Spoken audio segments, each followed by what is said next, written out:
Trick or treat, trick or treat, trick or treat for Halloween. Better give a treat that's good to eat if you want to keep life serene. Trick or treat, trick or treat, trick or treat, trick or treat, trick or treat the whole night through. Little scalawags with fiendish gags can make it tough on you. So when ghosts and goblins by the score ring the bell on your front door, better not be stingy or your nightmares will come true. Thou art come into the land which the Lord thy God giveth thee. Thou shalt not learn to do after the abominations of those nations. There shall not be found among you any one that maketh his son or his daughter to pass through the fire, or that useth divination, or an observer of times, or an enchanter, or a witch, or a charmer, or a consulter with familiar spirits, or a wizard, or a necromancer. For all that do these things are an abomination unto the Lord, and because of these abominations the Lord thy God doth drive them out from before thee. A UNICEF contribution of 13 cents will feed a child for a month. Man, living in Africa must be great. Everything's so cheap. If you ask me, man, UNICEF's a scam. If we ask you, everything's a scam. Everything is a scam. Oh, lighten up. Remember how much fun Halloween used to be? Making costumes, trick-or-treating. What is trick-or-treating? Well, you put on a costume, you go door to door and say trick or treat, and people give you candy. Oh, you got to be kidding me. They just give you candy. The best part of Halloween is getting the crap scared out of you. One year I saw The Legend of Sleepy Hollow. I couldn't sleep for like a month. They give you candy? Just like that, no strings. Yes, Bez, get over it. Hey, you guys, you know what? My church is doing a haunted house. I really don't think anyone's gonna be scared by a bunch of Episcopalians. Unless they have chainsaws. Let's go see the Texas Chainsaw Massacre. Michael, I told you I don't like Texans. Halloween, one of the biggest holidays of the year in North America. So how do two oral care brands that help you fight cavities position themselves on a day when the entire country is eating candy? Well, to provoke a reaction and give everyone permission to indulge, Crest and Oral-B replaced candy with healthy Halloween treats and let kids try them. Who likes Halloween candy? Me!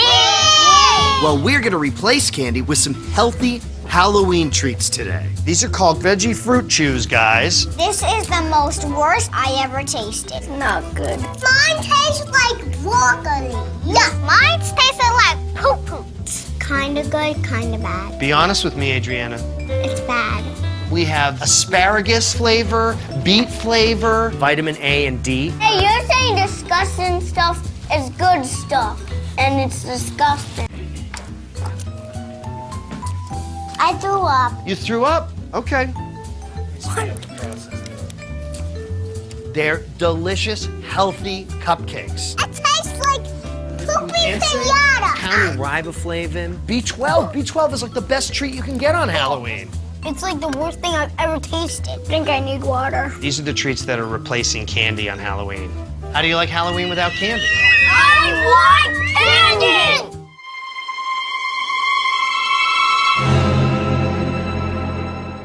Almost instantly, the conversation began. In only a few days, the video attained over 7 million views on YouTube, plus heavy media coverage from around the world.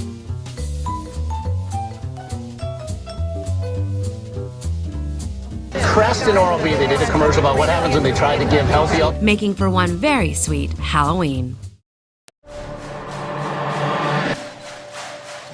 When summer ended, and the Celtic year ended too, the ancient Irish came alive in the dark. For centuries, we've called it Samhain. You now know it as Halloween.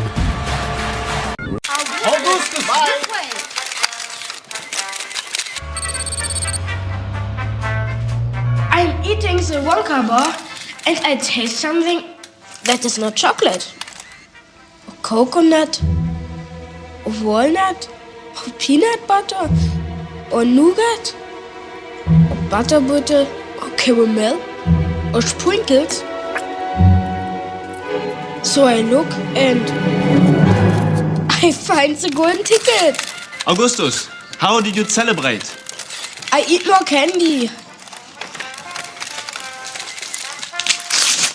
We knew Augustus would find the golden ticket.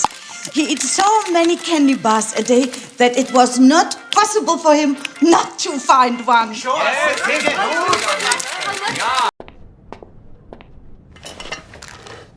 Let's talk about Haribo Gold Bears. Aloha! I can't stop eating this orange one. The red one is more gooder to me because it tastes like berries. It has this juicy flavor to it. They're really squishy. My bears are like doing cartwheels and backflips and stuff. And then I'm gonna fly it into my mouth.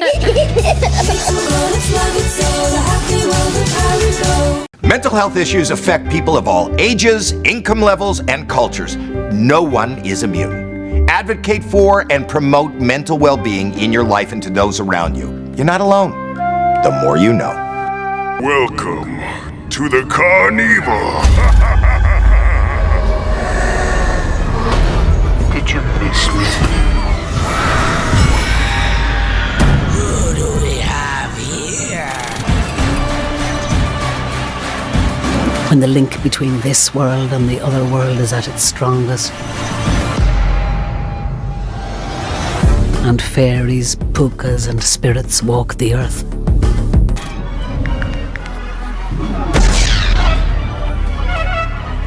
in the darkness you will find me. Creatures like our mysterious Morrigan, who gives with one hand and takes with the other. Mischief abounds when the far Jarrig appears, while the goddess Boan is a gentle, flowing light. The shape-shifting spirit of the puka brings winds of change. Think twice before you laugh at me. With this ring, I ask you to be mine. I do. You may kiss the bride. The banshee's screech means the loss of a loved one. An Irish blacksmith called Jack gave the world the jack-o'-lantern pumpkin. A tradition that started with turnips that were carved and lit, as Ireland was illuminated with fire, and people wore masks to ward off unwelcome spirits.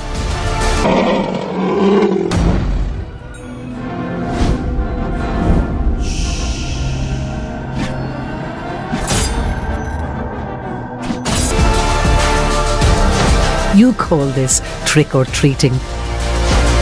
We call it part of our Samhain heritage. Because Ireland is where Halloween's story began. A tradition that's in our blood. A spirit that's in our bones. And festivities that light up the night. Puka Festival. Come alive in the dark. Coming to you from a very disclosed location, St. John's Cathedral in New York City, with sort of an occult bent here. This cathedral is one of the largest in the world, built in 1925. I believe it's got Masonic underpinnings to it. And as we zoom in here, we're going to show you what's underneath some of these very large figurines. Again, the iconography is incredibly disturbing. It's scenes from the apocalypse.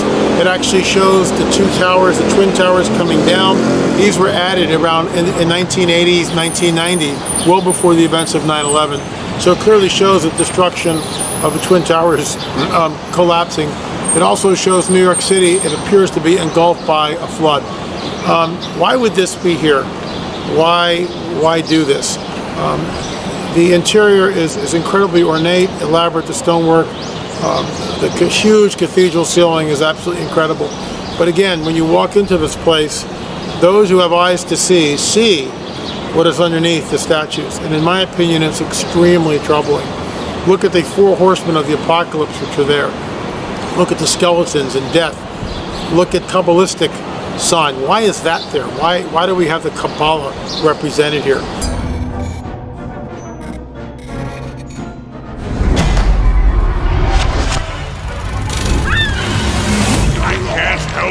follow you around with my gaze. You have a certain bounce in your step. It's just so enticing. I think it should go without saying at this point in my presentation that witchcraft, secret societies, and even demonic possession are still very prevalent in modern society. It's not BS. So to say your kids are being laughed at by Satanists on Halloween, also known as Samhain, is a bit of an understatement. In fact, it's largely promoted for this reason, as well as the gorging of sugar that does have an impact on more than just a person's ability to connect spiritually. Again, pineal gland if you want. That may sound ridiculous, but pagans and Satanists believe in these things for a reason. You might notice a very large candy aisle in every store for every single holiday, and it's no coincidence. They're not just making candy moguls and dentists richer. It also dumps society down and facilitates mind control for the occult militaries, but we'll get to that. All the major holidays, especially American, involve huge amounts of sugar, but for Halloween in particular, seeing your kid dressed as a gray alien, let alone a vampire, goblin, or witch, makes a Satanist smile. They got to you, and you may think it's just a game. The kids sure do.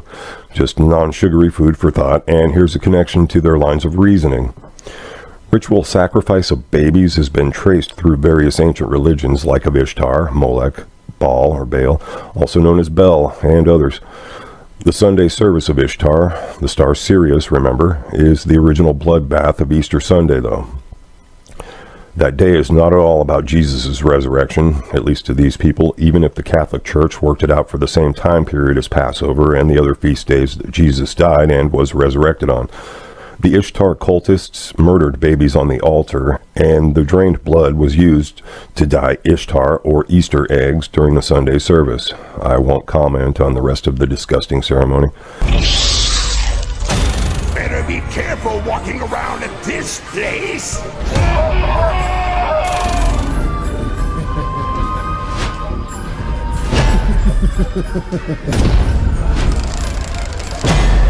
So whoever did this did it with great deliberation. And once again, here it is, hiding in plain sight. And we have a prophecy from the dark side of what will happen here in this city, starting with the Twin Towers, later on New York being engulfed by a flood. So it's very interesting. We're here this evening at the Cathedral Church of St. John the Divine in New York City for the annual Halloween extravaganza.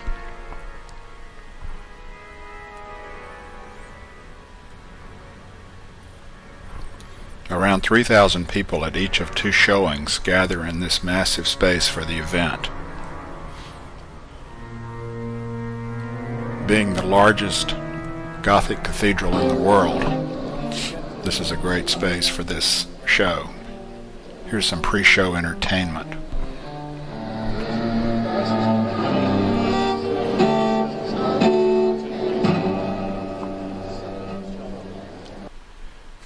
Then there's an old silent movie shown.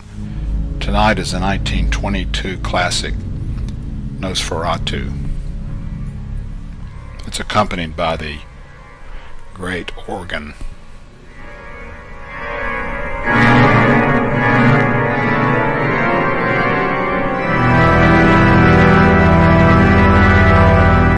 Then the highlight of the evening, the March of the Ghouls. Sacrificing children is one of the cornerstones to make a Freemasonic link of paganism or Satanism. Remember the unholy trinity I mentioned. It has significance with these holidays outside of Catholicism. And it's well known that Christmas is not actually Jesus' birthday. It's more the celebration of the winter solstice for pagans. Again, this is the result of the Roman Emperor Constantine trying to hold his empire together in favor of pagans rather than Christians.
Jesus' birthday is figured sometime near the end of September, based on the birthday of John, who was 6 months apart, and it's shown in Scripture.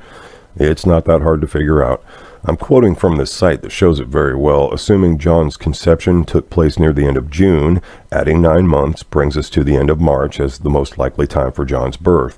Adding another 6 months, the difference in ages between John and Jesus brings us to the end of September as the likely time of Jesus' birth. And if it followed one of the Lord's feast days, that might even be on Yom Kippur, the Day of Atonement. Take that as you will. And furthermore, Christmas, Christ Mass, is in no way one of the Lord's holy feast days. In fact, Hanukkah was an afterthought of rededicating the Second Holy Temple, and not one of the original holidays either, though it's at least a reasonable holiday. It's just that we were brought up with notions of snow and singing Christmas carols, making it a jolly season. Aside from the fact of it being the only time of year, you can count on people being generous or nice to one another. But shouldn't every day be about Christ in that regard? It's a phony pagan holiday designed by pagans for sun god worship. Harmless as that may seem, it has occult ceremonies intertwined with the solar cross and zodiacal calendar, which people should realize by now also has not one thing to do with Yahweh, Christ, or anything resembling Christianity. That's the pagan calendar, and while people, pagans really, try to bring Christ into it because of the cross, it's a joke on him, a joke on you, and a joke on your kids for becoming greedy from excessive gift giving and fattening up on more sweets. These are really great costumes and wonderful acting. It's accompanied by Tim Blumfield playing the great Aeolian Skinner organ.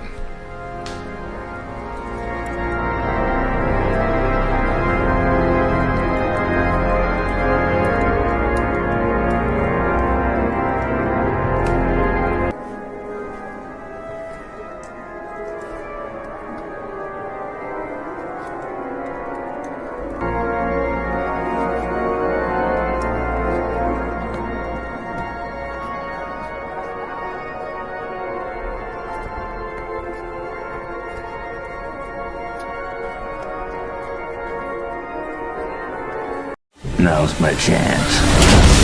Beetlejuice is pure freedom. I'm just gonna go nuts. There's not a lot of character depth or growth with Beetlejuice. I mean, he is kind of what he is, and he has his own set of rules. I wanted him to be funny, but also kind of scary. You're a figment of my imagination. Really?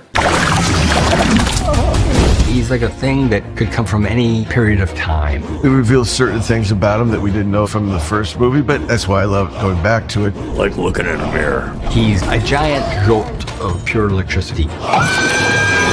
Michael tapped right back into it. It was kind of amazing.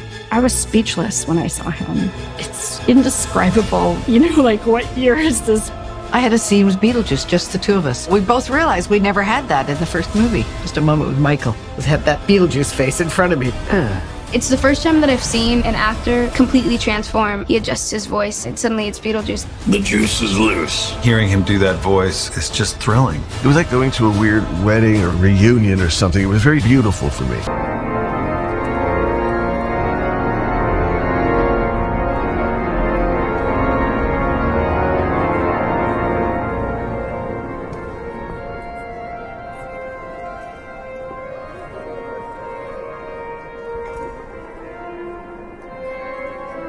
See him come back to life. I'm a grown man and I'm running around doing insanely silly things. I'm needed upstairs. It's tremendous fun. Just say it! Beetlejuice. Beetlejuice. You said it twice, just say it once more. Oh, jeez. No.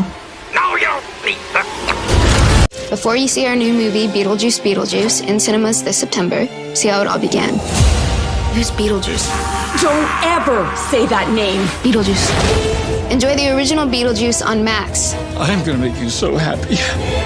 And go buy your tickets to see Beetlejuice on the big screen. We will see you in the afterlife. You're a figment of my imagination. Is this a figment of your imagination? Beetlejuice.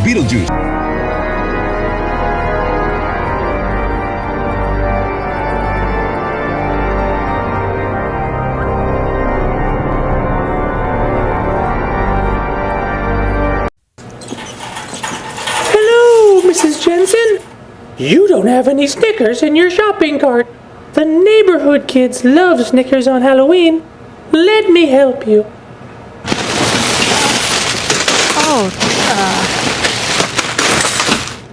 I'm only helping. Snickers. We're definitely going to her house. Shh. This Halloween, nothing satisfies like Snickers. Halloween and Christmas, they happen each year. One full of scares, the other with cheer. Close on the calendar, yet so far apart, but each has a special place in our heart. When these worlds collide, imagine the sight. Two different holidays on the same night. Ne'er they should meet, no, neither one. Just try telling that to Jack Skellington. The Nightmare Before Christmas premieres Sunday at 7. Tim Burton's classic coming real soon. Only on the network made for cartoon. And to add to that, Christmas trees are in fact a variation of the obelisk, just one that any poor person in history could grab from a nearby forest and celebrate a pagan holiday with.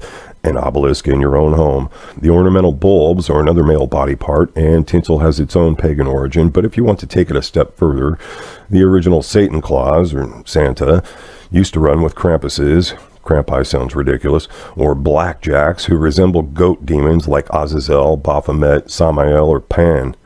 This is because Santa is derived from Odin, Nimrod, and Lucifer worship, through Sinterklaas, and a false notion of Saint Nicholas, whom even the Vatican claims never existed. That's because he's Satan, to simplify things. Again, Nimrod, the giant god being of his empire, or child of the gods like Egyptian pharaohs, was serving Lucifer. Odin, who Sinterklaas or Saint Nick is derived from, impregnated mortal women, as all fallen angels were said to, and he also had an 8-legged horse the 8 reindeer were derived from before Rudolph was added. He is Satan, the primeval god, and the sun god of Luciferian winter solstice paganism. Nimrod has just been confused with Odin and Santa, or Satan. He was actually a follower, whether he ended up being deified and confused as such later. It's worth noting that Old Nick is another name for Satan, and Saint Nicholas should be the obvious link. The ho ho ho is what Satan used to say when entering the stage during old plays. So whether Sinterklaas traces to Nimrod or not, that's how we know it's really Satan. It's all relative anyway. He's not the good guy breaking into your house, and the fallen angel watchers probably do see you when you're sleeping. Krampuses are the original elves who beat the bad kids, or worse, and some cultures still celebrate with them. In the original version, they put particularly bad kids in a bag to take home to eat. And in the movie A Christmas Story, they know that the elves are Krampuses, and you can tell by their attitude alone, but also Ralphie is made to climb a pyramid to see Satan in person. The slide to hell is the final touch, full of disappointments for the kids. You'll also note they slipped in the Wizard of Oz, and that has huge links to MKUltra post-hypnotic triggers. There's really a lot you can pick apart about it, but don't mistake that you've been sold a Santa that is really Satan ever since Coca-Cola rebranded him for mass marketing in the early 20th century. And you can see that even in the mid-20th century that Christmas was already a drag on people. It's intended that way because it's Satan's holiday during the cold winter solstice day in hell frozen over. But that is where we get our elves, little green men, leprechauns, gnomes, and other similar depictions from, demons. Are they all variations of Crowley's Law? We keep coming back to them, and it's very likely their intentions have always been to get some unsuspecting dupe of a Nimrod to perform occult magical science to break them out of their abysmal prison. Now let's look more at the Catholic Church and the continuation of paganism. Paganism is where rumors of a light and dark side of Catholicism come from. Again, it's the machinations of Roman Emperor Constantine.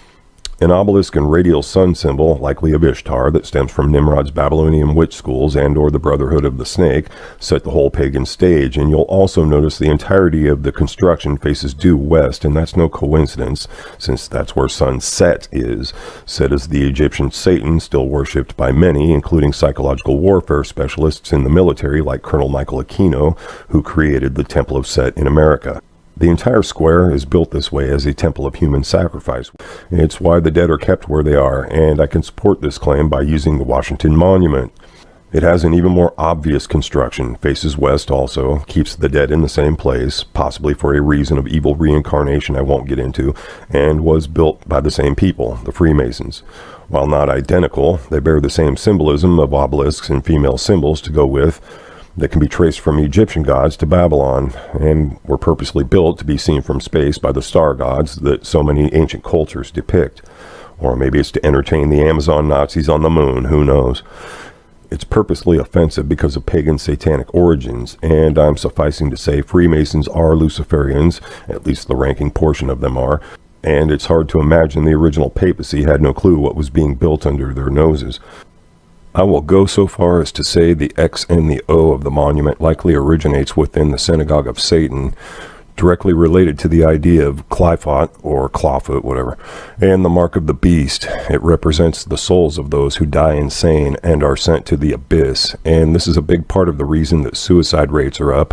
Kabbalism is more widely practiced within Freemasonry with the motto of Ordo ab Chao, order out of chaos, related to the gang stalking phenomenon, and all the imagery of spirals and X's and O's, which don't mean hugs and kisses, are seen so often now. It also relates to that double V hand sign, also meaning 66, which is why Madonna was displaying the symbol during the 2012 Super Bowl halftime show. If you still don't believe that, note that the year 2012 can be decoded as letters spelling Zion. Coincidence? Freemasonry, again stemming from the Tower of Babel or even Atlantis, is where all satanic groups converge, and why Set is included. It all comes down to the rebellious Satan, whom they all worship in various illusory forms, whether Lucifer, Baphomet, or other. And bear in mind, the word Catholic means universal, hinting at the inclusion of all pagan symbology and ritual practices, at least in the dark. It also infers New World Order, which Freemasonry, or if you want to use the word Illuminati, is an integral part of. In the year 70 AD, Antiochus Epiphanes committed what many feel is the abomination of desolation.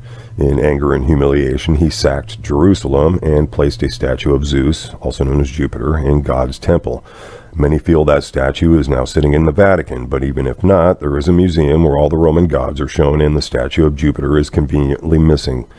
There is a statue of St. Peter that seems conspicuously like Jupiter, with a sun halo over his head even, and people have kissed his false idol of a foot so much that it's almost rubbed off. The papacy is well aware of the light and dark sides of the church coexisting, but also the Pope plays the vicar of Christ, interceding for humanity when that's Christ's job alone. The Catholic Church is actually the whore of Babylon riding on the back of the New World Order, much as I'd like to say it's the USA itself for several reasons that should be obvious.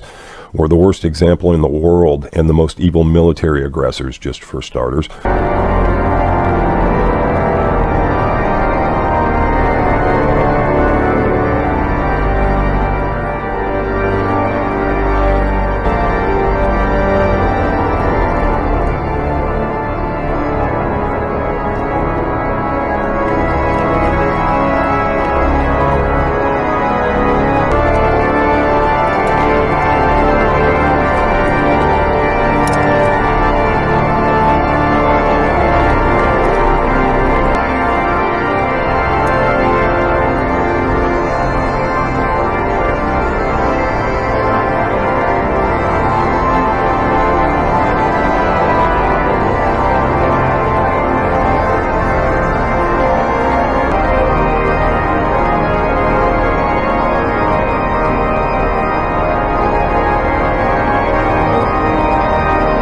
The Romans and the synagogue of Satan, the phony Jews who Jesus mentioned in the Bible, were already carrying on Babylonian traditions by the time Jesus was born. When Constantine brought the folds together, he was bringing satanic Babylonian witchery to Christians. All their child sacrifices, pedophilia, and other evil practices are all done in secret, often beneath churches, if you believe the stories of nuns who've spoken out. This is where the black veil brides really come from. Catholic priests aren't always after the kids. Sometimes they take nuns as unofficial brides, and their sinful pregnancies are usually, if not always, human sacrifices whose bones line the walls and floors beneath churches. Believe it or don't.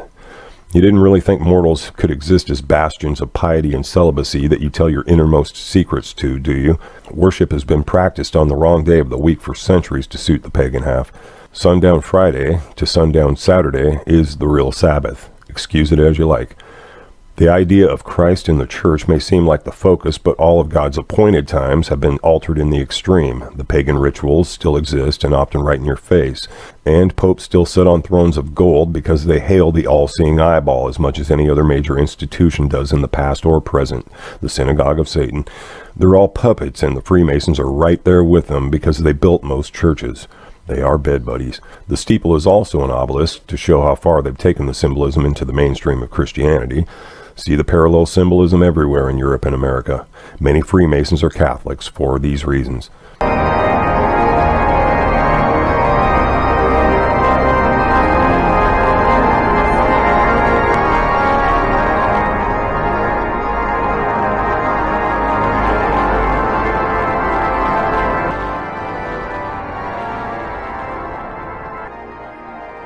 And they all work together in various ways, whether it's architecture, entertainment meant to distract or deceive you, or even mass rituals.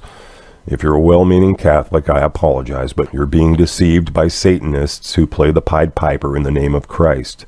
They perform demon rituals in secret, and yet another reason for so-called alien activity so prevalent in our time. I'm getting to the alien deception as we go here. Aliens are demons, and I can prove that as much as possible anyway. And again, child sacrifices performed in secret. Dancing construction workers, angels with giant heads, and whatever these things are.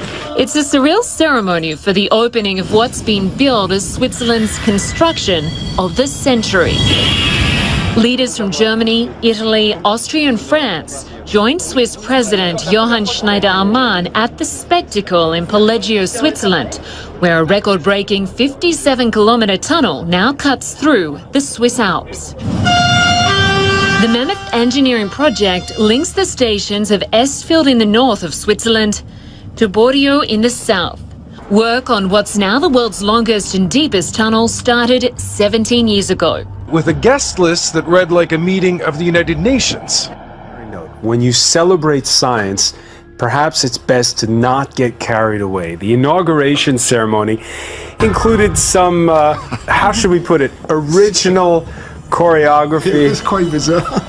Aidalami, do you associate this kind of dancing with the inauguration of a tunnel? I don't understand art enough. Speechless. It leaves me speechless. So the internet has been ablaze, in shock over what transpired in Switzerland with the opening of the longest and deepest tunnel in the world.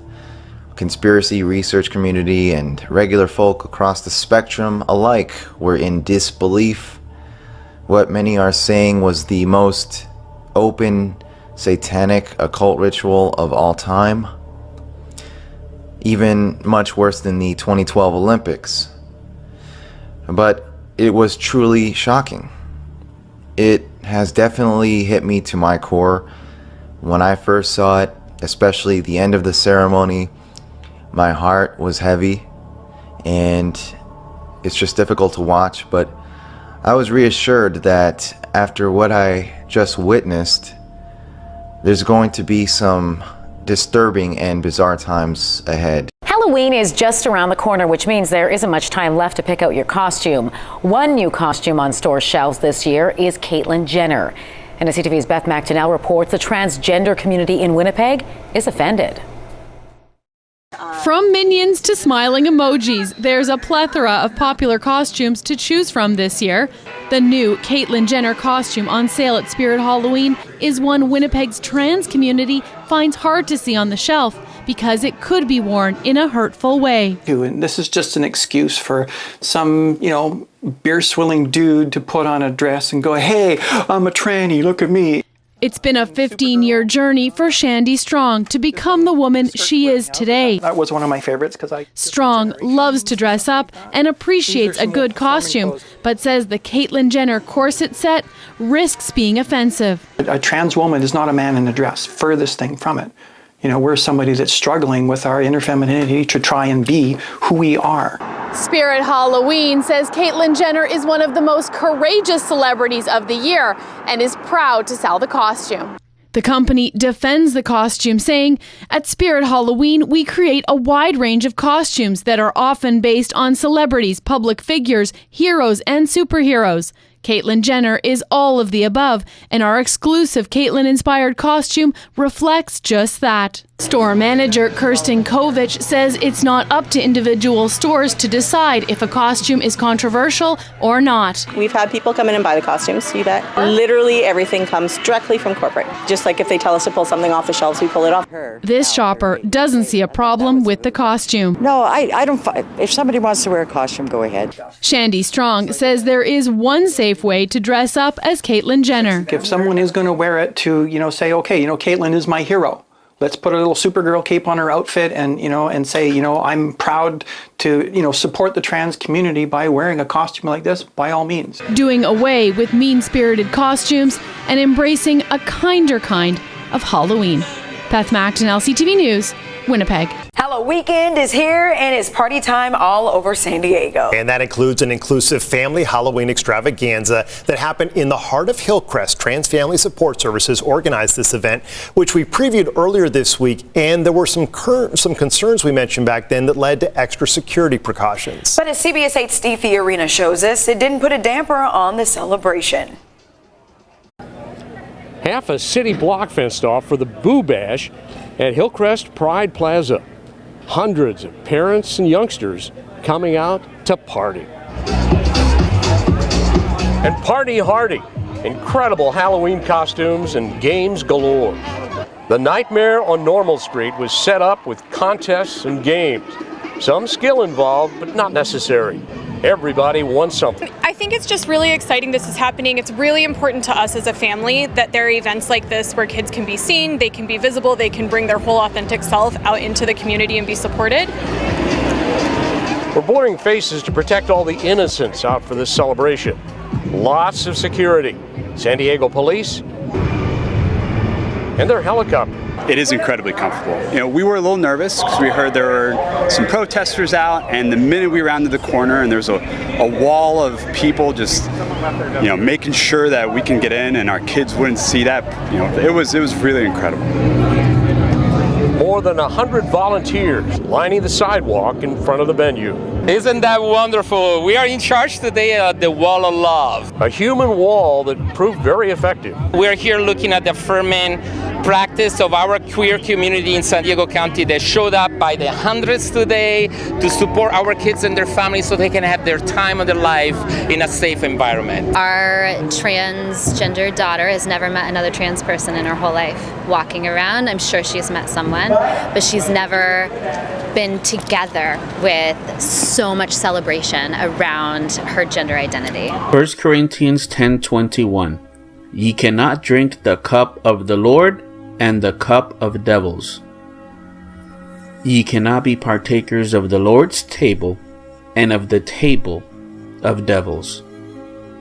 When it comes to Halloween, it is especially important for you as a parent to understand how demonic Halloween truly is.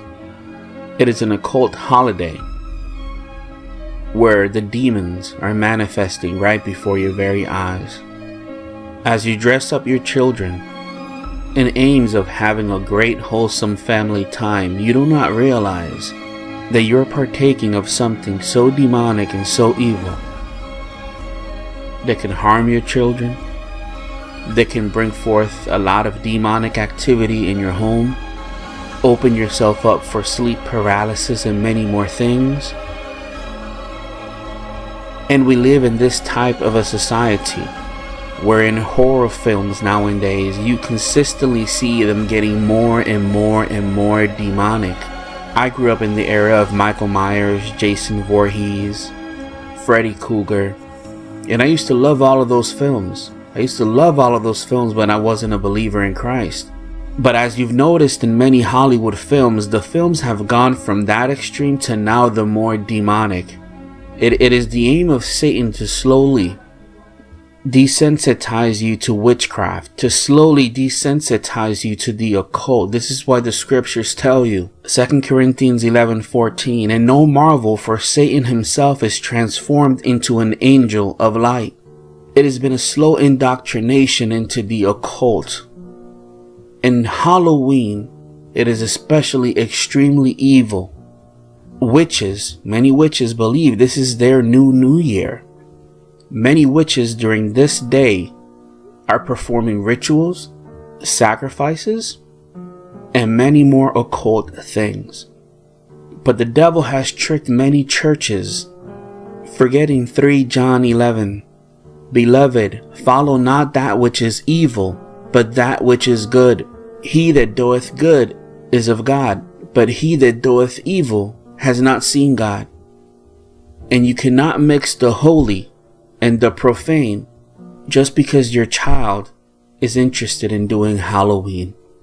And if you can teach your child from a very early age the wickedness of Halloween, you train your child up in the way that he or she should go, because that is your responsibility as a parent. The topic of trick or treat. Study the origins of Halloween. When you study the origins of Halloween, you can take him all the way back to the Tower of Babel with Nimrod and Semiramis. I made a very detailed video on this last year, and I'll put a link on the screen for that video. But here's a slide from last year that I discussed. The Horned God. In some Wiccan traditions by Simon, the goddess has entered into her incarnation of crone. This is the goddess that rises up in Easter, Ishtar, the Queen of Heaven, which God prohibits you from worshiping. But in this point in time during this year, Wiccan traditions, some of them tell you that she is entering into her incarnation of crone. She is the old one, the earth mother, the wise one we turn to when we need advice according to Wiccans. According to Wiccans, she teaches us that we must let go in order to move on. So at this particular time of the year, during Halloween, the god at Semen is the Horned One, the stag of great antlers, the god of the wild hunt. He is the animal that dies so that we may eat, and the grains and corn that once lived in the field before our harvest. They worship the god of the wild hunt, a god that has antlers. This is typical of Babylonian traditions. This is typical of Baal worship, for them to worship horned gods. And he is the god of the wild hunt. And Nimrod was a mighty hunter. Brothers and sisters in the Lord, Halloween, yes, we can trace him back to the Druids, but it even goes even further than that. It is very demonic to the core. How did these ancient traditions survive into our modern era? In Western culture, they were preserved by, of all people, Christians. In a bizarre twist of history, as Christianity spread, it adopted and reimagined pagan folkways rather than try to stamp them out. This made it easier to convert pagans. A key pagan festival destined to get a Christian makeover was Lemuria, when celebrants placated the dead, culminating on May 13th. Of all the different days that they have in the Roman calendar to celebrate the dead, it was the spookiest. So on the Lemuria, what are called the larvae, the ghosts of the departed, would come up and haunt people. To quell the dead, pagan Romans poured milk onto their graves or offered them little cakes. But the church co-opted Lemuria in 609 AD, turning May 13th into All Saints' Day, a day to honor the most holy of dead Christians. Setting aside this day was an attempt to Christianize this very pagan festival, and yet at the same time what it did was it kept a lot of the same themes going. The Christianized version of Lemuria was such a success that church leaders made a decision that eventually gave rise to Halloween. They moved All Saints, or Hallows Day, to November 1st to drain the life out of pagan Samhain. Because Samhain fell on the night of October 31st, before All Hallows Day on November 1st, people started calling Samhain All Hallows Evening, the evening before All Hallows Day. This shortened into All Hallows Even, and finally into Halloween.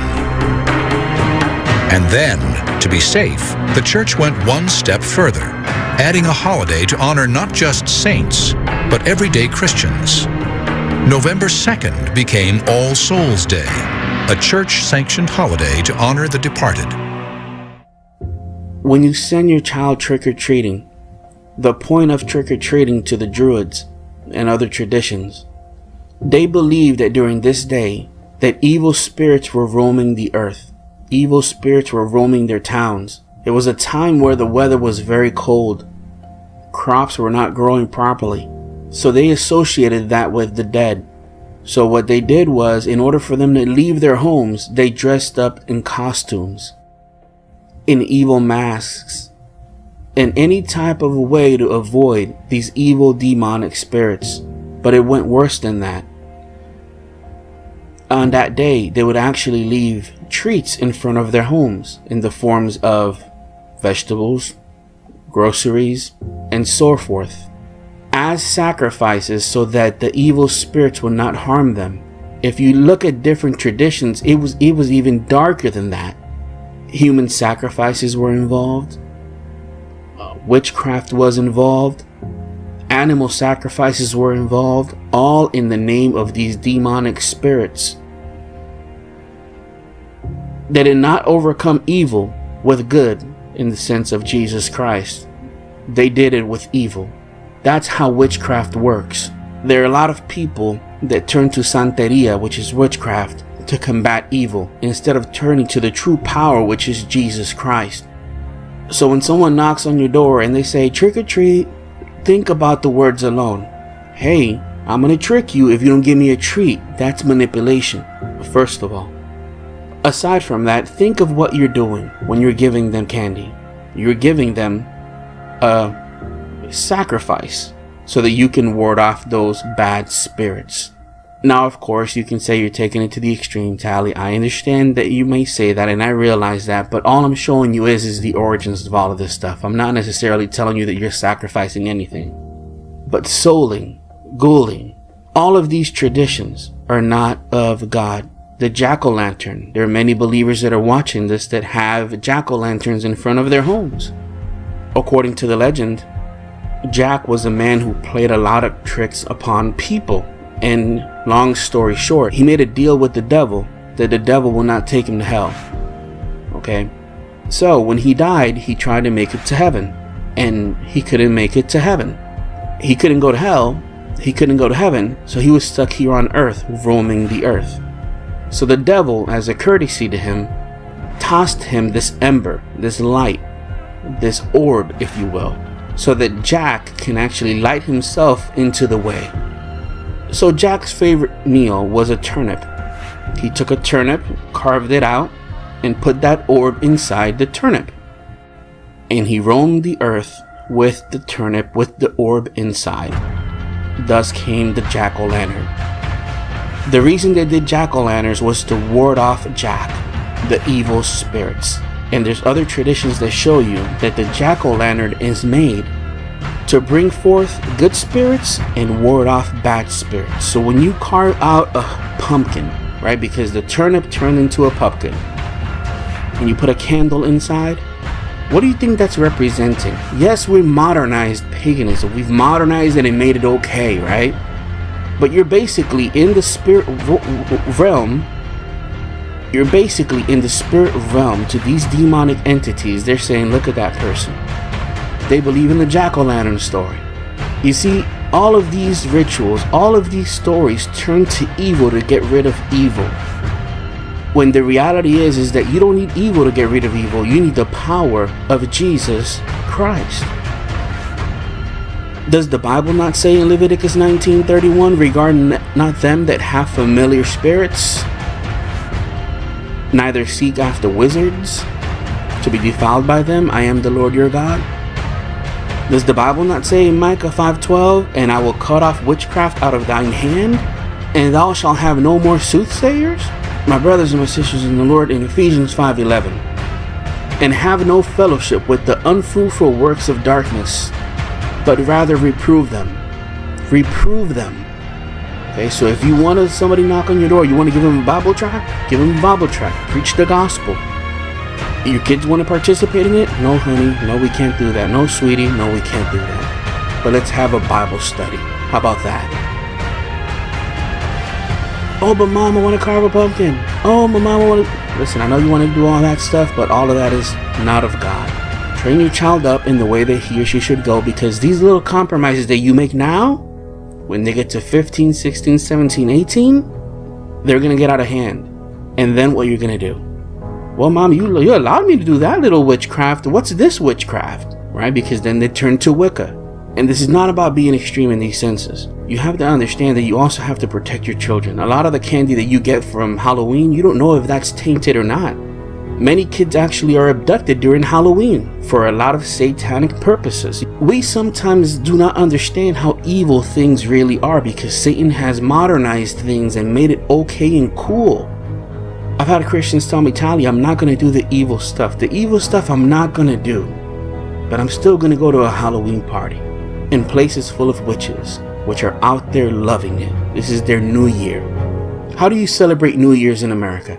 You have parties, fireworks, hugging each other. Wow, it's here. That's how they view it. It's the rise of the horned god. These Freemasons, these so-called ruling elite, they now know they can perform outright blatant satanic rituals short of literally sacrificing a human being on screen and easily get away with it. They don't care. They no longer care. It's just another indication that shows you just how close we are. We're in the final phase of a plan spanning hundreds, if not thousands of years. And if what transpired in Switzerland doesn't wake you up to that, I don't know what will. This ritual was a ritual for the unleashing of the underworld. Gotthard Tunnel, underground. CERN, underground. As you'll see in this video, the connection between this tunnel, the ritual performed there, and CERN goes far, far beyond being in the same territory and both being underground. But there is definite viewer discretion advised because there's a lot of very disturbing imagery in it. Now, this happened in Switzerland, near the Swiss Alps.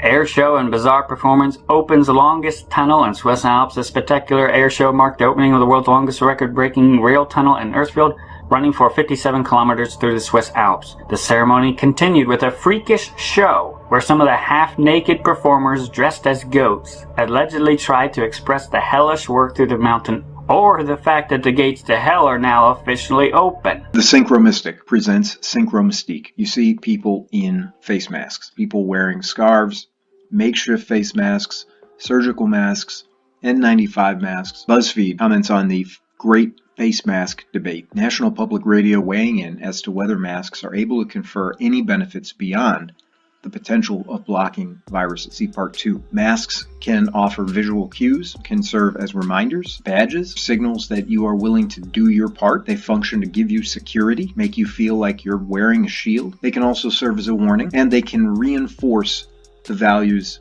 and the beliefs of the culture. Masks can serve as a reminder. What are we talking about? This is psychology. Aldous Huxley, in a letter to George Orwell, stated that through infant conditioning and narco-hypnosis, people could actually be suggested into loving their servitude. Huxley, of course, the author of Brave New World, and Orwell, the author of 1984, fashionable face masks trying to make something horrific seem appealing.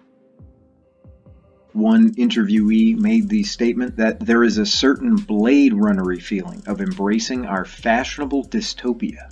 Celebrities are proudly wearing face masks amid concerns of the coronavirus spreading worldwide. Gwyneth Paltrow shared a photo of herself on a flight en route to Paris where she showed off her face mask on Instagram. Paranoid? Prudent? Panicked? Placid? Pandemic? Propaganda? Paltrow's just going to go ahead and sleep with this thing on the plane, the 47-year-old wrote. I've already been in this movie. Stay safe. Don't shake hands. Wash hands frequently, she concluded, referencing her role as Patient Zero in the movie Contagion.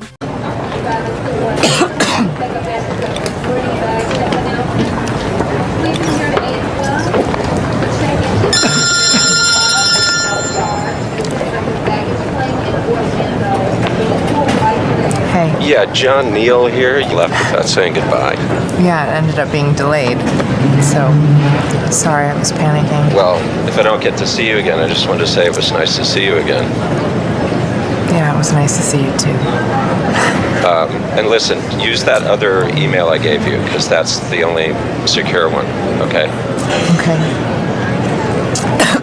You all right? Yeah,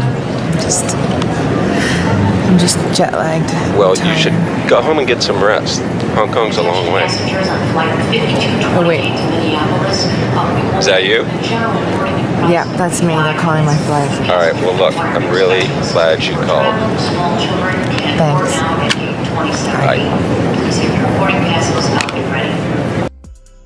New York Times, of course, the newspaper of record in the United States. In an article titled The Mask, author Vanessa Friedman literally says the surgical mask has become a symbol of our time. However, it has long been a fraught symbol. The face mask is a symbol that hides but also communicates. We're talking about hidden meanings. Masks are everywhere and masks are nowhere.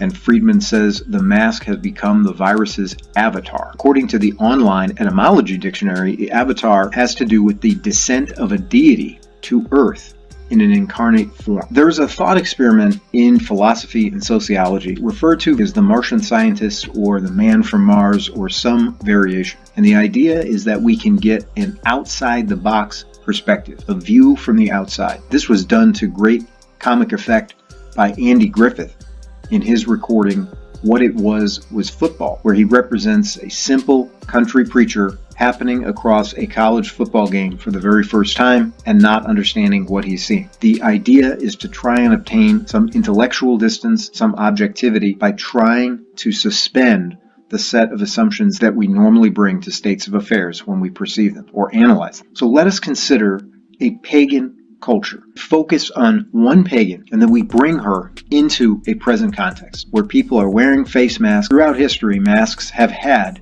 a very big role to play in world religions and spirituality. According to the Penguin Dictionary of Symbols, there are three main uses that one can trace through civilization. Start with carnivals, a Western Christian festive season that occurs before the liturgical season of Lent, which we just came off of. Carnivals are characterized by elaborate costumes, masks, allowing people to set aside their individuality and experience a heightened sense of social unity. The word carnival literally means raising flesh, remove meat, or farewell to the flesh. The last day of one of the most important carnivals is, of course, Mardi Gras, meaning Fat Tuesday, Shrove Tuesday, characterized by people dressing up in ridiculous disguises. Another name for a person who is so dressed is a buffoon, the fool, or the joker. But a mask is also, of course, the name for the false face that one puts on at a carnival. The Iroquois also have false face masks. They're actually intended to cure disease. They have a false face society. Donald Trump recently was in the news, and the allegation was that he had a false face in a picture that was widely circulated in the press. But false face can also have to do with the idea of being two-faced, as in the Greco-Roman god Janus depicted here. Two-faced can have the implication of being hypocritical.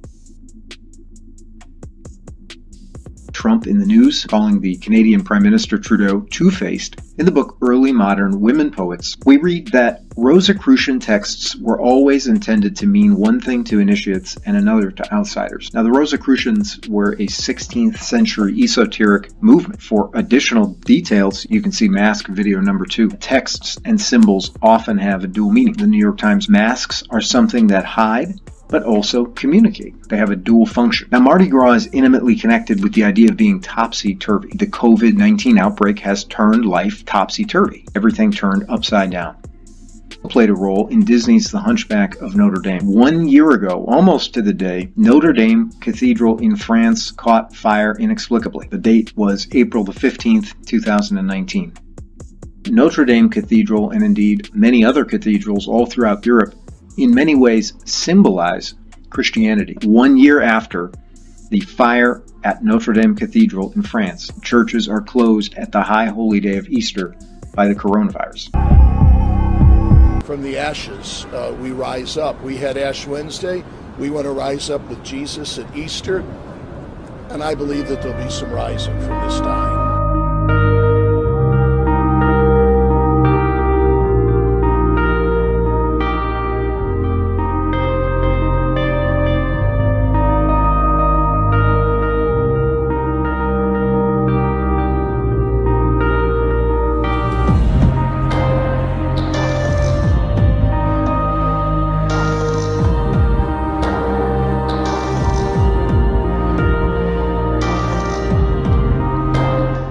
her book, Magic and Alchemy, author Rosemary Gilly, summarizing the thoughts of occultist Aleister Crowley, writes that Crowley understood that magic worked forward or backward in time, and that the projection of a magician's will did not necessarily precede the effect.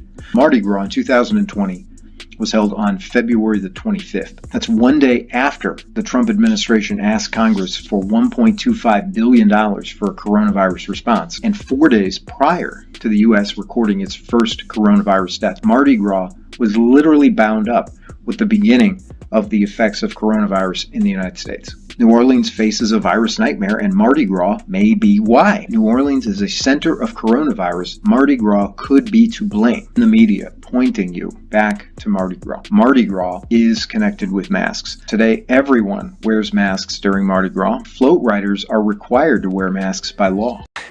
The rule is you can only give a penalty that can be performed in the room. I'm tired of this game. I don't want to play anymore. But my penalty! I've got to have a penalty!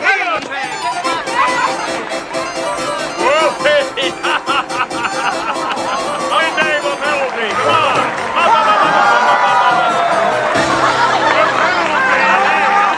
You can play our little tune in the manner of Johann Sebastian Bach!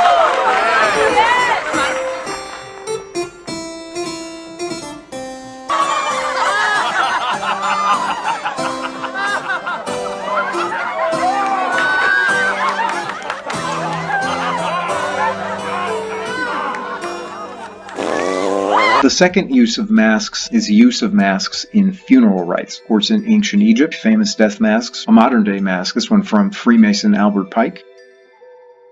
In the Illuminati card game, inspired by Robert Anton Wilson's Illuminatus trilogy, the Death Mask card has some interesting text, quoting, "Whoever wears it can see a slightly different world through its staring eye holes, and when the mask is removed, the different world is the true one." End quote. The world after coronavirus, we will inhabit a different world.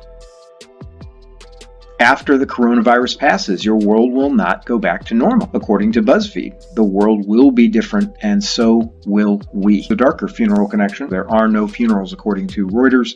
Death in quarantine leaves nowhere to grieve. Funerals in Italy have been banned. The third use of masks, the theatrical. Let's turn a glance backward in time. On the musical stage, one of the more significant creations of the great Italian maestro Giuseppe Verdi was his 1859 production Un ballo in maschera, a masked ball. This opera was based on the sensational 1792 assassination of Swedish King Gustav III while at a masked ball. But political sensitivities of the day forced Verdi's libretto to use alternate character names and locations. On a considerably less ominous a basis and veering off into sheer fun is Eine Nacht in Venedig, A Night in Venice, the 1883 operetta that dedicated fans of Johann Strauss Jr. think rivals his more famous Die Fledermaus in terms of melodic exuberance. It is in the first act that the philandering Duke of Urbino hopes to impress the beauteous Barbara at the grand masked ball held at Carnival each year at his palace. Strauss sets the scene with one of his most infectious waltzes,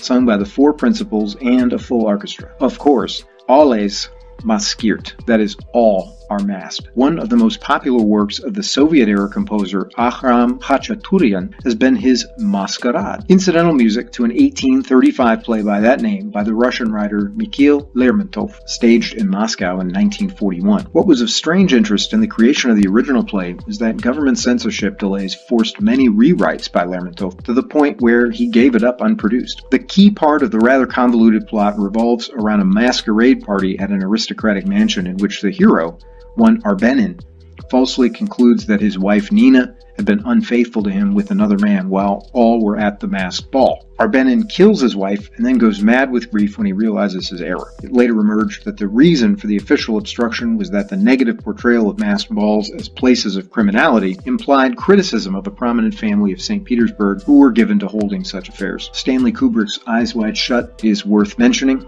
There are numerous scenes involving masks in the movie.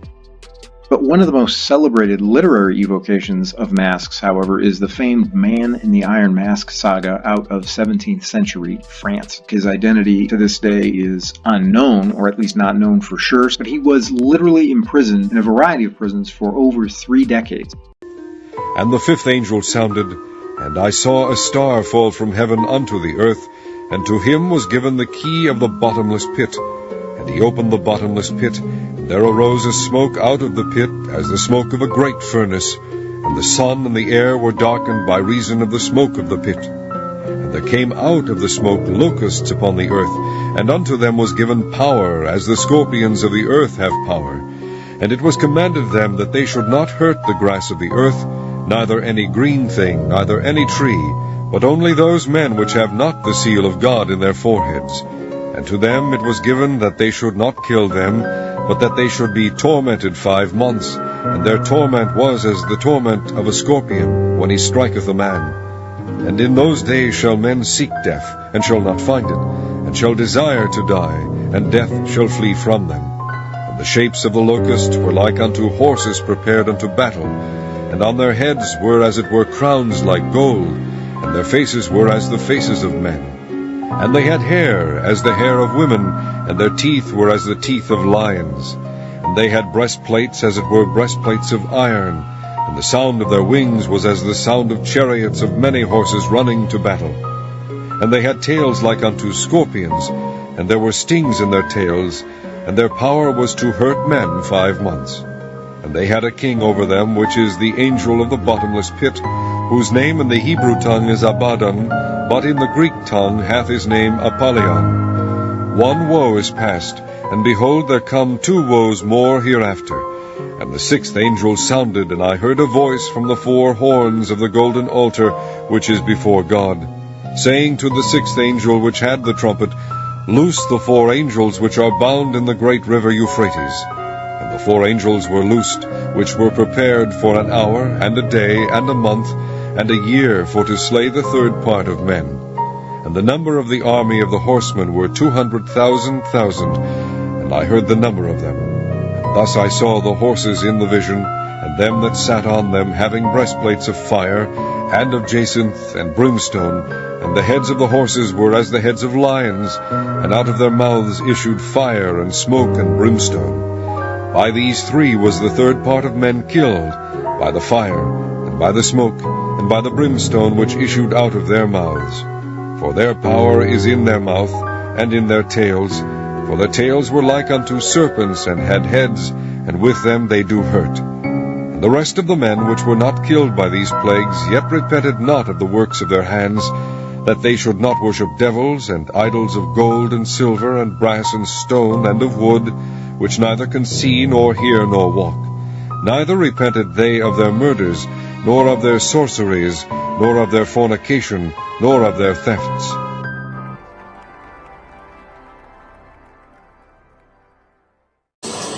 Hello, Beast. Who's this? This is my dear friend Martha. This is Alistair Crowley. How do you do? Eat, drink, be happy. What, dancing, Martha? Not my thing. What is your thing? Oh, everyone has a thing. My thing is love. That's not very satanic. On the contrary, Satan is love. In your heart, you worship Satan just as I do. Every beautiful woman does.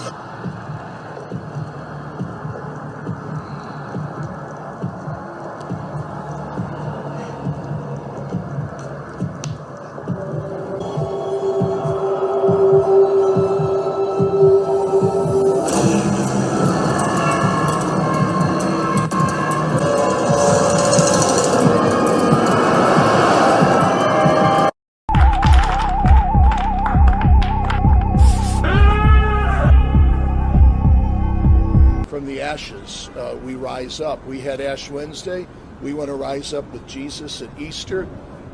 And I believe that there'll be some rising from this dying. Below the risen phoenix, a sword is driven through a dragon beast. This represents the killing of all beliefs and religions that depicted Lucifer as a beast. The New World religion worships him as beautiful. Behind the phoenix, the ghostly figures of the walking dead are stepping into a void. They symbolize depopulation.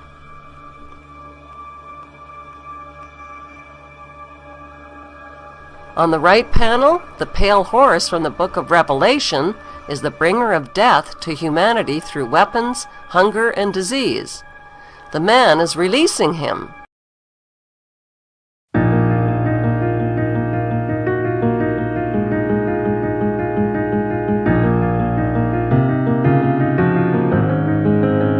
What are you willing to lose? You cover your wounds, but underneath them, a million voices in your head that whisper, stop now. Another twist of the knife, turn up the screws. It's all in your mind and it's fighting you. Arm yourself, a storm is coming. Well, kid, what you gonna do now?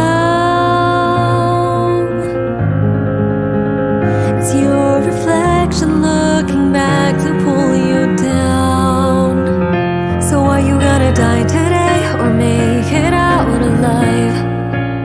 You gotta conquer the monster in your head and then you'll fly, fly, phoenix fly. It's time for a new empire. Go bury your demons, then tear down the ceiling, phoenix fly. And now you're playing with matches, come out of the ashes underneath you. A million voices in the crowd, they're screaming, stop now. Well, let us follow the pride. You're turning the tide to true believers. Got them in the palm of your hand, you're playing God now. What you gonna do now? It's your reflection looking back to pull you down. So are you gonna die today or make it out alive? You gotta conquer the monster in your head and then you'll fly, fly, phoenix fly. It's time for a new empire.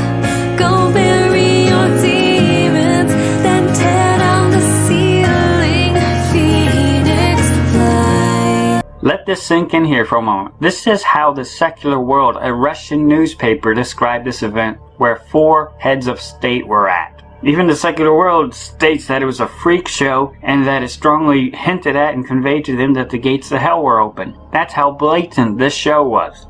With the main performer being the dancing goat and other blasphemous references to Christ in this event too as well. They even parade around the lamb, and even, again, the secular world it was looking at this and saying, what in the world is this showing? This is so bizarre. This is a freak show. What are they showing here? They're doing this openly.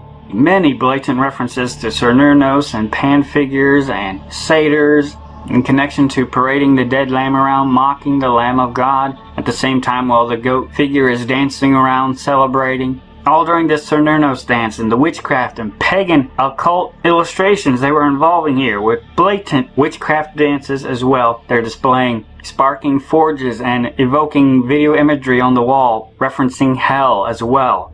Other pictures from being in the forge and the fires emerging at this time, and red flames, all this coming together while the gates and the doorways are opening.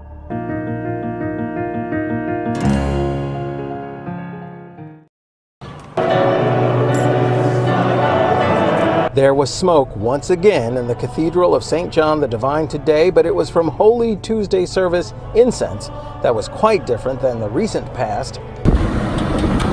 Last Sunday, Palm Sunday, the Episcopal Cathedral here uptown had a fire in its basement under the main altar, forcing hundreds to evacuate and worship outside. Today, there's cleanup inside, but far worse. A 6-alarm fire a week before Christmas 2001. Like the Notre Dame fire, that blaze destroyed a wooden roof, some priceless artworks, and it damaged significant parts of the structure where thousands worship regularly. I could see them being really sad. And all we can do is pray for them and try to support them the best way we can. Worshippers and leaders here at the largest cathedral in North America offer support and guidance for Notre Dame, having dealt with a lot of the same issues twice, both times, during the holiest weeks of the year. The theme is dying and rising again. And in a small way, that's exactly what's happened here. You're weeping, fine, go ahead and do your crying, but you're not abandoned. God will pick you up, set you up on your feet, dust you off again, and send you on a way. And standing with Notre Dame, New York's Catholic Cathedral, St. Patrick's, joined Westminster Abbey in London and churches across France and the world ringing their bells at 12:50 p.m. the moment fire broke out at Notre Dame and the resolve to rebuild was ignited. Bathing everything in red. This event was truly disturbing. It truly does disturb you when you watch the footage of it. This was most certainly an occult event. And they show all the red and the bloodshed that is associated with opening the door. And when they open the door, smoke emerges, just like the Bible talks about when the bottomless pit is opened. Smoke emerges as though from a great furnace. And a train comes rolling in. There's going to be a portal open. There's going to be a dimensional highway made. And things are going to come out of it, like the Bible states. And we talked about just several weeks ago, at the same time as all these other events starting, how they were blatantly letting the world know the gates of hell were about to open. With the Inferno trailer with Tom Hanks, bringing that onto the scene in connection with a lot of other things we've been studying as well, prominently featuring trains in the trailer too as well, because they use it as a picture of time traveling, moving a long time as well, but then also as a cue card to look for other events tied to the messaging as well with the train tunnel. And we talked about how in the trailer they talk about being in the underground and rivers of blood, because they know all these are tied together. The one leads to the other. And they know there's going to be a massive release of shedding of blood, and ties in with the other messaging they've put down before with the Da Vinci Code blasphemy and the Angels and Demons film, which was filmed at CERN. All these are connected by subject matter. CERN definitely does seem to be part of opening the bottomless pit. We've talked about that before. And they're now announcing that hell is about to be unleashed. The mystery of iniquity is about to be unrestrained. And then just 2 days after that, they again prominently featured on Bing the gates of Hades being opened with their Orcus reference, referencing Hades, the underworld. And we've seen a lot more messaging in between that, but then just recently on the 31st, a commemoration of the Hell of Verdun using some of the same public figures who were also involved at the tunnel ceremony, Merkel and Hollande, bringing attention to the Hell of Verdun, and we talked about that, and with the lighting evoking their same color messaging. And then the very next day, they went to the tunnel opening where they commemorated Cernunnos and pain coming from the underworld and persecution and bloodshed, celebrating openly that the gates to hell are about to open.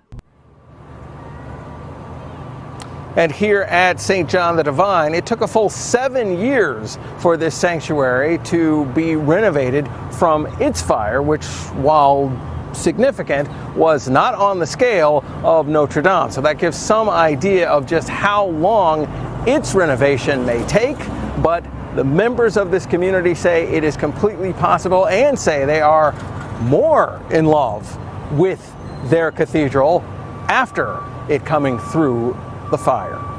Reporting live from Morningside Heights in Manhattan, I'm James Ford, Pix 11 News.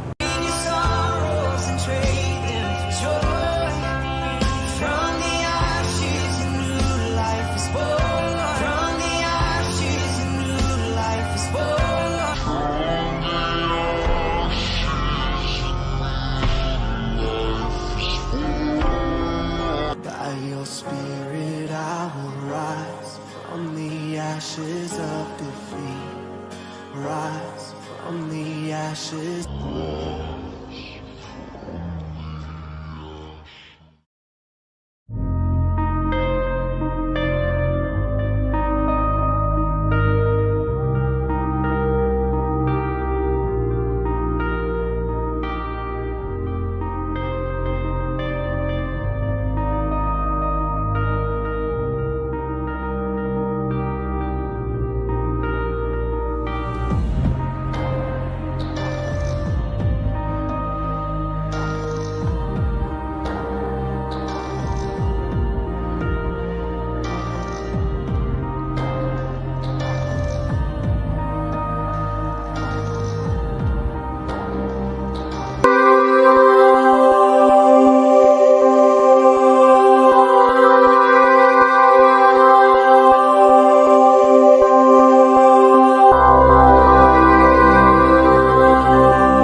And here in slide 18, this is Bernini's canopy where the Pope sits.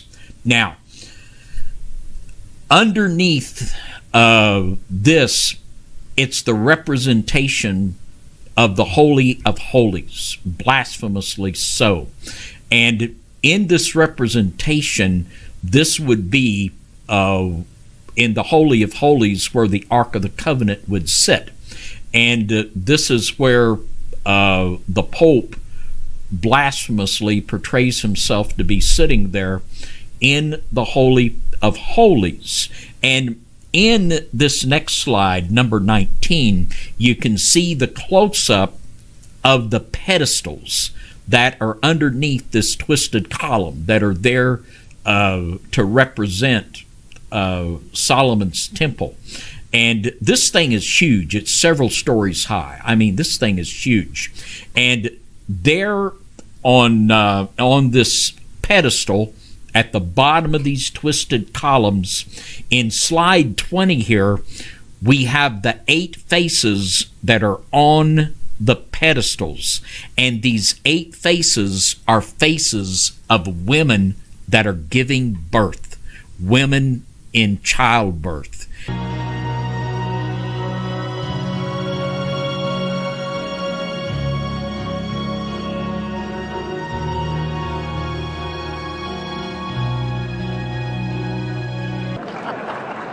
So let us pray.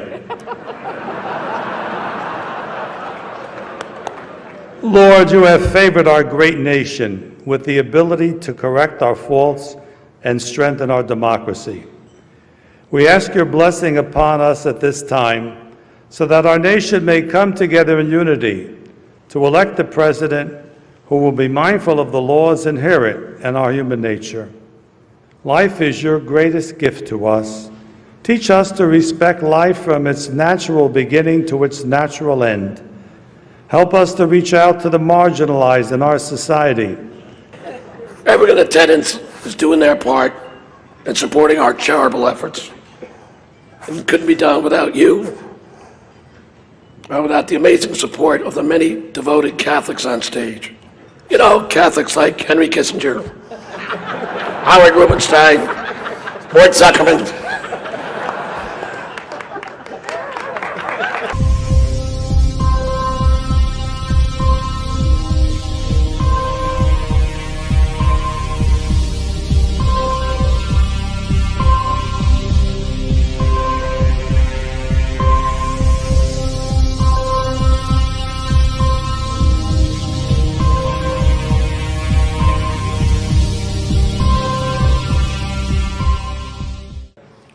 One thing we can all agree on is the need to support the great work that comes out of the dinner.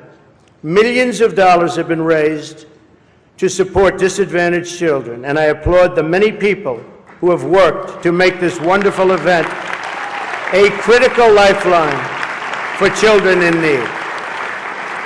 And that we together broke the all-time record tonight is really something special. More than 6 million net. The Cardinal told me that's net, Donald, remember. We can also agree on the need to stand up to anti-Catholic bias. Archbishop, you knew it was a crime for an adult to engage in sex with a kid.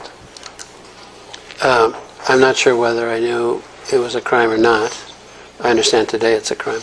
When did you first discern that it was a crime for an adult to engage in sex with a kid? I don't remember. When did you first discern that it was a crime for a priest to engage in sex with a kid who he had under his control? I don't remember that either.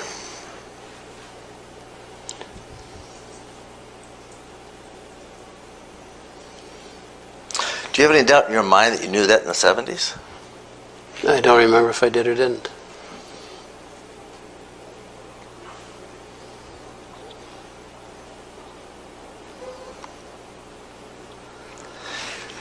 In 1984, you are a bishop in the auxiliary bishop in the Archdiocese of St. Paul in Minneapolis, you knew it was a crime then, right? I'm not sure if I did or didn't. Flammas eius, Lucifer matutinus inveniat. Ille inquam Lucifer qui nescito casum. President Trump, who attended Fordham, a Jesuit university, came face to face today with the first Jesuit pope. The rest is history, witnessed by Major Garrett. President Trump spent 30 minutes with Pope Francis at the Vatican and introduced him to First Lady Melania and daughter Ivanka. On Twitter, the president called it an honor of a lifetime that renewed his commitment to peace. They also exchanged gifts. Mr. Trump gave the Pope a sculpture and a set of books by Martin Luther King Jr. His Holiness gave the president a signed copy of his 2015 encyclical on protecting the environment. Is it mere coincidence that of all the gifts that Donald Trump could present to Pope Francis, it would be one? So what is the important symbolism? The lotus is one of the most occult and ancient symbols of the natural world. And the fact that Donald Trump chose this sculpture, which was entitled Rising Above, is of grave concern. The lotus is the flower sacred to the Aryan Hindus, Egyptians, Buddhists, and more. References to it are found in the Egyptian Book of the Dead, the Jewish mystic religion of Kabbalism, and several other pagan religion texts and sculptures. They don't need to hide it anymore. I do want to reiterate here again and drive home the point that it is irrelevant whether or not we believe the Bible to be true, Satan to be real. The important thing to understand and realize first and foremost, if you are a non-believer in the spiritual realm, spiritual warfare, etc., is these people do. And they are literally carrying out an agenda based on these ideologies. This is the reality.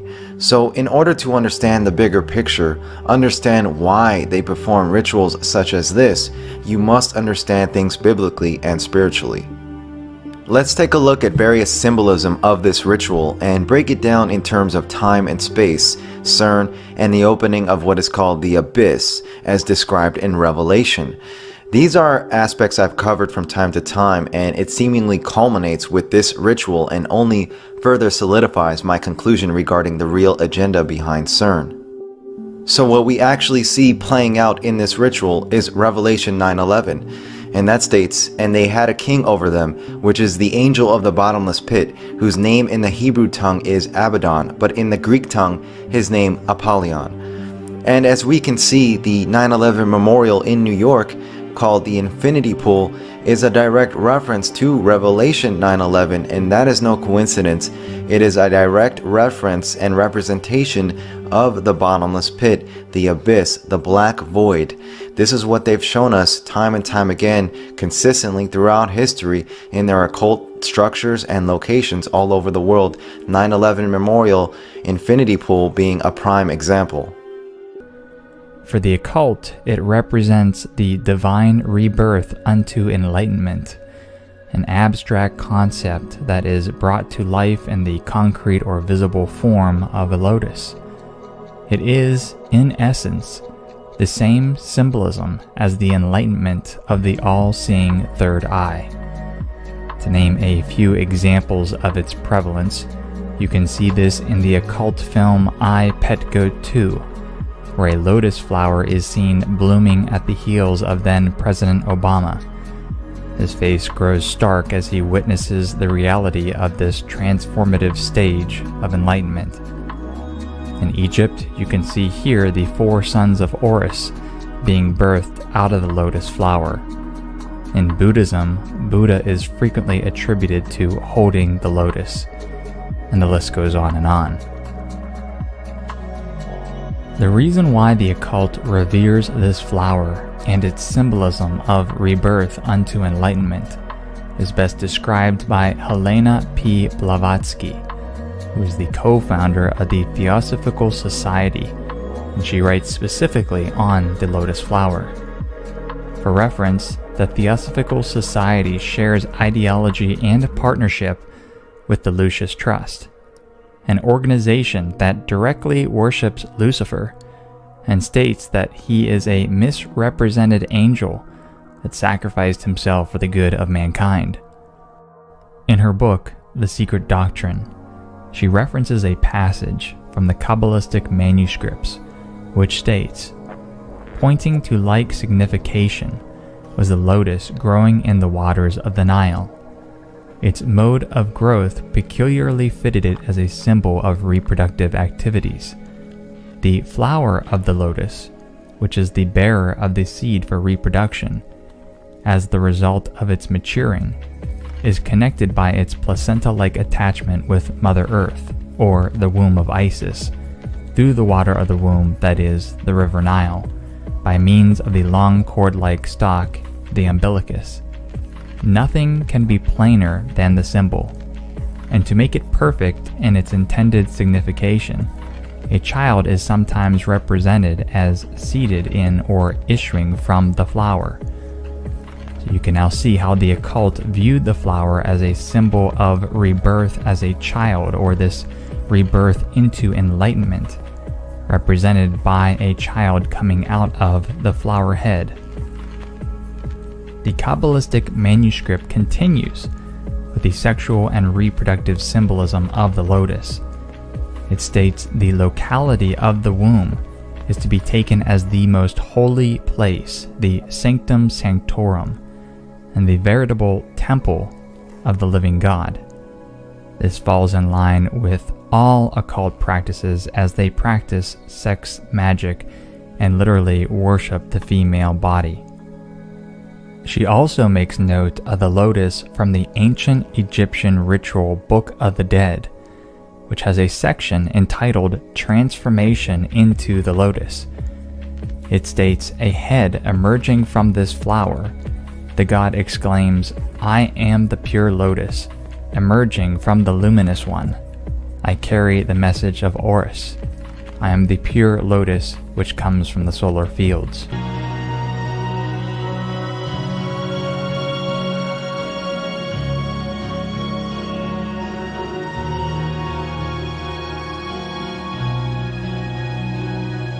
Joining me now is Professor Emeritus Hillel Weiss from Bar-Ilan University.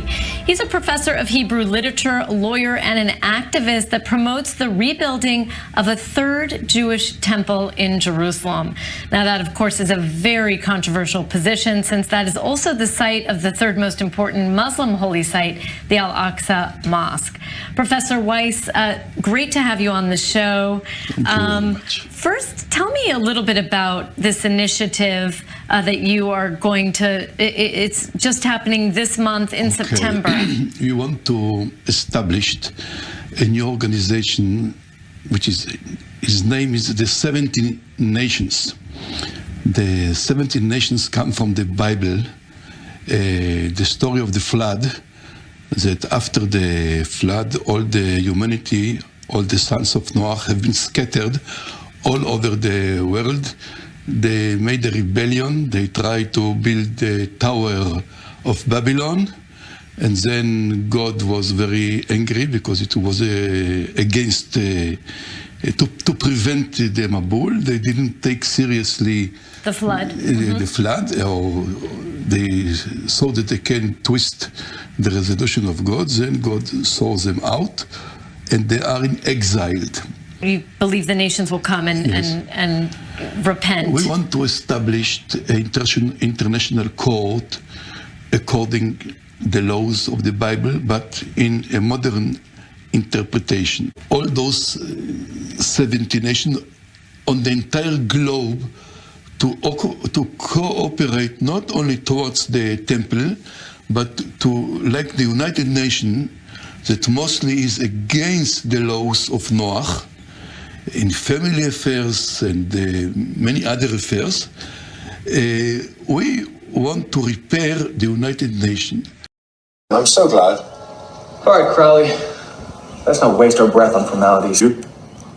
At once, sir. Such a lovely boy. What do you want, Crowley? I want your soul, of course. That is, my master wants it. Do it yours. Give me my sister. You're a businessman, Mr. Wayne. You know that saying something doesn't make it so. I'll need a contract, inked in your blood. Oh, please spare me this, Bilge. I don't believe in Satan. Oh, you're modern, rational, well-educated, a civilized man of peace and moderation. Of course you don't believe in Satan, but that doesn't matter. Satan believes in you. Even RT News wrote an article on CERN and revealed the quote-unquote curious connection between Apollo and CERN. Quote, now on top of all the speculation as to what CERN scientists are really attempting to do with their LHC, many observers cannot help but notice that the town in France where CERN is partially situated is called Saint Genès-Pouilly. The name Pouilly comes from the Latin Apollyacum, and it is believed that in Roman times a temple existed in honor of Apollo, and the people who lived there believed that it is a gateway to the underworld. It is interesting to note that CERN is built on the same spot, end quote. So CERN was built over the ancient site of Apollo, aka Apollyon, the destroyer. The name Apollo was often linked in ancient Greek writings with the verb apollimi or apollio, meaning destroy. CERN's Shiva, of course, is also known as the destroyer.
With that said, let's look at the actual symbolism of the ritual. Let's look at the first part of the ritual, the obvious Satanism, and the worship of the angel of death, the angel of the bottomless pit, the Baphomet androgynous figure we see here. It's the Baphomet angel of death archetype with androgynous features. You can see male breasts, and that is quite disturbing, and it is exact representation of Baphomet. Here we see the green man is escorted out, surrounded by all the goat horns. And the green man, of course, is synonymous with Cernunnos, the horned god of the underworld.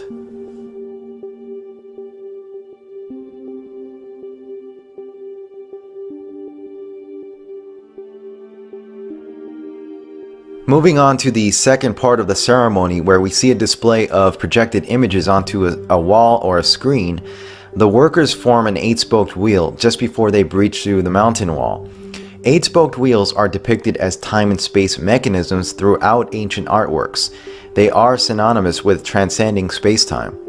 This is why CERN's detectors, particularly the Atlas detector, is designed after the 8-spoked wheel, the 8-spoked wheel of time, because it is a time and space mechanism. This, make no mistake, is not by accident. On the projected screen, we see the mountain is now breached, representing the breaking of the veil of reality. The workers are then sucked into the void of a portal where numerous specter-like hands are reaching out to them. Quite disturbing. Chaos ensues, and specter-like entities are released into this dimension. We now see the horned god appears in the black void, the abyss, coming out from the bottomless pit. The underworld is unleashed. At this point, we can now see the strong parallels between Gothard's ritual and CERN, particularly CERN's occult film ritual Symmetry. Here you can see naked entities in the black void of the abyss is depicted in both Gothard ritual and CERN's occult film ritual Symmetry. So after the collapsing of time and space, the merging of dimensions, the opening of the portal and unleashing of the underworld, we now see a clock is shown to be in disarray, going forwards and backwards, representing space-time manipulation or distortion. The same time distortion symbolism is also shown in CERN film Symmetry. A brief close-up of the watch of the character named Lucas, which is a name that has been said to be an allusion to Lucifer, shows time going in reverse before abruptly stopping. Further exploring the connection between Lucifer or Satan and time, an interesting side note, in the film Winter's Tale, Lucifer, played by Will Smith, has a dialogue with one of his demon minions, played by Russell Crowe. In this scene, Lucifer informs his demon how he has no comprehension of the simple ebbs and turns of time, and eludes his understanding. Since Satan is also known as the serpent or the dragon, and the serpent is another variation of the Ouroboros, which is a symbol of time, we can see why Lucifer places so much emphasis on the construct of time in this scene. He is also shown reading the book A Brief History of Time by Stephen Hawking, although it is essentially unnoticeable unless you search for it, emphasizing once again the connection between Lucifer and time. All you have to do is pay attention to what the media telegraphs regarding CERN. When you see Wall Street Journal, for example, recently release headlines such as, quote, CERN is seeking secrets of the universe or maybe opening the portals of hell, end quote, and openly discuss conspiracy theories and address conspiracy theories about CERN, you know the CERN occult agenda is real. It's really happening. They are literally attempting to crack time and space, merging dimensional realities in order for the unleashing of the underworld to take place. This is why they've injected themes and symbolism associated with time travel, dimensional travel, CERN, particle collider, time distortion, portals, dimensional doors, and so much more in our media more than ever before. On one level, people will dismiss any notion of the CERN occult agenda being real, dismissing the possibility CERN is creating dimensional doors because it was shown in science fiction. It was shown on this TV show or that TV show. This is how they condition the populace on a subconscious level to accept these scenarios as purely science fiction and not possible. But make no mistake, what is seemingly science fiction is literally manifesting in our reality. This is precisely why it is possible reality itself has changed or been altered.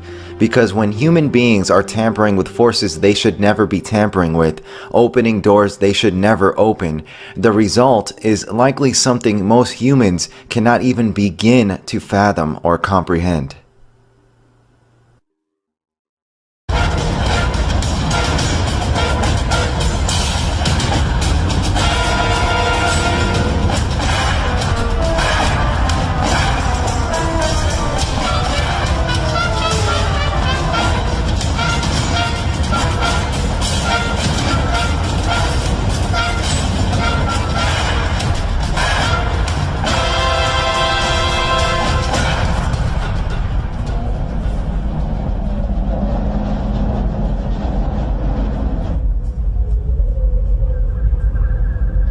And every year at WrestleMania, you got to understand, WrestleMania is always in the very beginning of April. It's essentially a fertility, sorcery ritual.